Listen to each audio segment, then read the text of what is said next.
اشرف ترین مخلوق پروردگار عالم کی عقل ہے. شیخ صدوق اپنی کتاب میں لکھتے ہیں خدا نے سب سے پہلے جس کو خلق کیا، کس کو خلق کیا؟ عقل کو خلق کیا.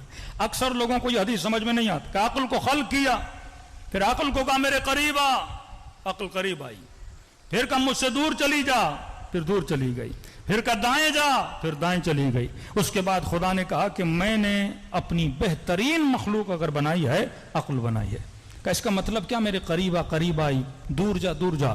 مطلب عقل اطاعت خدا میں مشغول رہتی ہے.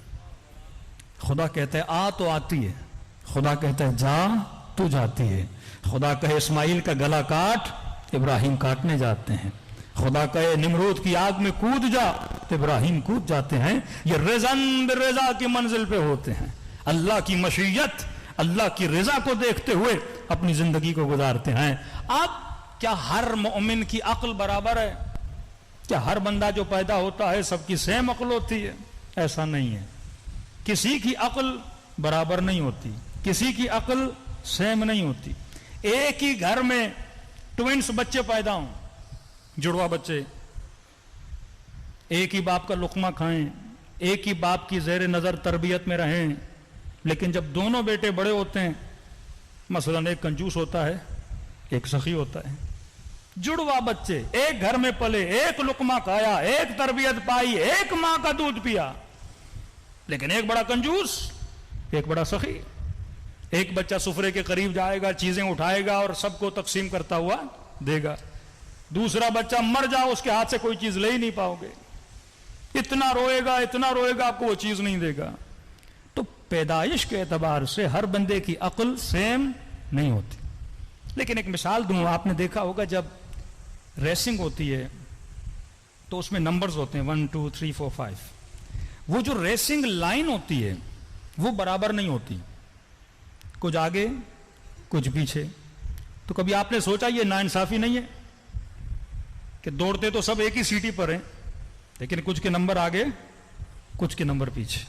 تو جب ان ریسنگ والوں سے آپ پوچھیں گے، کہتے ہیں ہاں اسٹارٹنگ پوائنٹ الگ الگ ہے پر ان کا فاصلہ اینڈنگ پوائنٹ سے برابر ہے، اس میں کوئی فاصلہ نہیں ہے. پیدا ہوتے ہوئے ہم سب کی عقلیں برابر نہیں ہوتی، لیکن انسان کی اینڈنگ کس طرح ہونی اس میں ہم سب کیا ہیں؟ برابر ہیں. اس میں ہدایت کے اعتبار سے خدا نے سب کو کیا رکھا ہے؟ برابر رکھا ہے. اب عقل کا کام کیا ہے؟ عقل کا کام یہ ہے وجود انسان کو بیلنس کرے. انشاءاللہ ان 10 دنوں میں اگر فرصت ہوئی، ہم ساری مطالب تو بیان نہیں کر سکتے. میرے چھٹے امام جعفر صادق علیہ الصلوۃ والسلام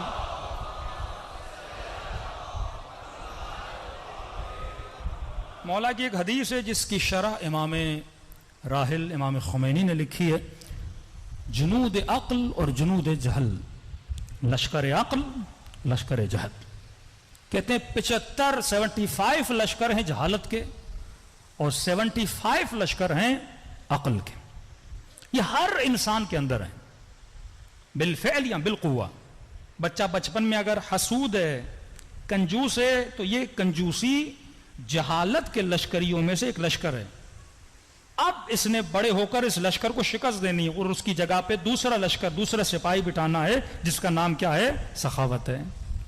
ہو سکتا ہے کوئی بندہ حسود ہے، حسد لشکر جہل کا سپاہی ہے، اس کی جگہ پہ اس نے غبطے کو بٹھانا ہے کہ کسی مومن سے حسد نہیں کہنا، دعا کرنی ہے اگر خدا نے اسے وہ مقام عطا کیا مجھے بھی وہ مقام عطا کرے.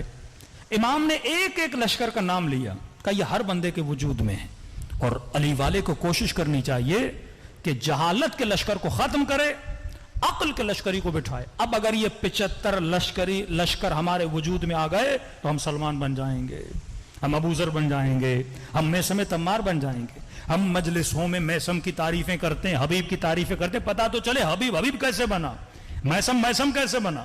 جب تک مجالس پریکٹیکل نہیں ہوں گی، جب تک مجھے راہ و روش کا پتہ نہیں چلے گا، جب تک مجھے زندگی گزارنے کا سلیقہ پتہ نہیں چلے گا، میں اپنی زندگی میں خوش کیسے رہ سکتا ہوں.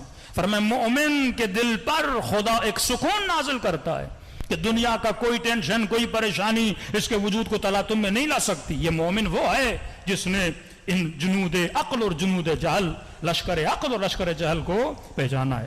دوسری دلیل اس ٹاپک کو اختیار کرنے کی کہ آج جو ہمارے ملک کے حالات چل رہے ہیں، مکمل طور پر اس ملک پر جہالت کی حکومت ہے، عقل کی حکومت نہیں ہے۔ لوگ یہ سمجھتے ہیں کہ جہل کے مقابلے میں علم ہے، اللہ کے معصوم فرماتے ہیں نہیں، علم جہالت کے مقابلے میں نہیں ہے، علم کے عقل کے مقابلے میں جہل ہے، علم کے مقابلے میں جہل نہیں ہے، کیونکہ آپ کے معاشرے میں کئی ایسے عالم ہیں جو جاہل ہیں۔ جاہل اسے بولتے ہیں جس میں عقل نہیں، جاہل اسے نہیں بولتے جس میں علم نہیں۔ قاضی شرح صاحب علم ہے لیکن عقل ہے کہ نہیں؟ عقل نہیں ہے، مطلب جاہل ہے۔ معصوم کبھی اسے جاہل نہیں کہتے، جو بی اے پاس ہے، ایم اے پاس ہے، پی ایچ ڈی ہے، ڈاکٹر ہے، پروفیسر ہے، ہو سکتا ہے پروفیسروں پر جاہل ہو، تو دنیا جاہل اسے بولتی ہے جو ان پڑھ ہے، اہل بیت جاہل اسے بولتے ہیں جو بے عقل ہے۔ بتائیے کس چرسی، کس موالی کو نہیں پتا کہ نشہ نقصان دہ ہے؟ میں ایک انٹرویو دیکھا، اس چرسی سے پوچھ رہا ہے نشہ کو نقصان دہ ہے، کیوں پی رہے ہو؟ عقل نہیں ہے، جاہل ہے۔ ہر نشے کرنے والے کو پتا ہے کہ نشہ نقصان دہ، میری جان لیوا ہے، دنیا آخرت خسرہ دنیا والآخرت، لیکن نشہ کرتا ہے کیونکہ صاحب عقل نہیں ہے۔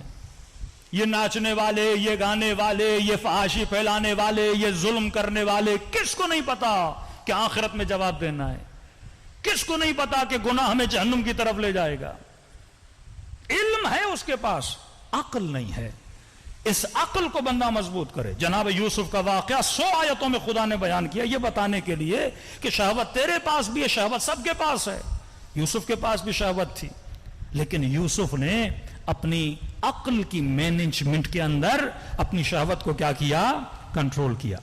عقل بہترین مینیجر ہے جو تمہارے جذبات کو، تمہارے احساسات کو، تمہارے غصے کو، تمہارے حسد کو کنٹرول کرتا ہے۔ ان گھروں میں تباہی بپا ہو جاتی ہے، کتنے جوانوں کی انرجیاں تباہ ہو جاتی ہیں، کتنے گھروں میں 10-10 سال 15-15 سال فضول قسم کے جھگڑے، بہو کے پتہ نہیں ساس کے جھگڑے، بیوی کے جھگڑوں میں انرجیز تباہ ہو جاتی ہیں، کیونکہ کسی کو نہیں پتا کہ میں نے اپنے جذبات کو کنٹرول کیسے کرنا ہے، میں نے اپنے حسد کو ہینڈل کیسے کرنا ہے، میں نے اپنے غصے کو کنٹرول کیسے کرنا ہے، میں نے اپنی زبان کو کنٹرول کیسے کرنا ہے۔ اور یہ کون بتائے گا؟ یہ مکتب اہل بیت میں اہل بیت علیہ الصلوۃ والسلام، جن کو باب مدینۃ العلم کہا، جو صاحب علم رسول اور صاحب علم خدا ہیں، وہی ہمیں بتا سکتے ہیں کہ تم نے اپنے اوپر کنٹرول کیسے کرنا ہے۔ صلوات پڑھے محمد و آل محمد۔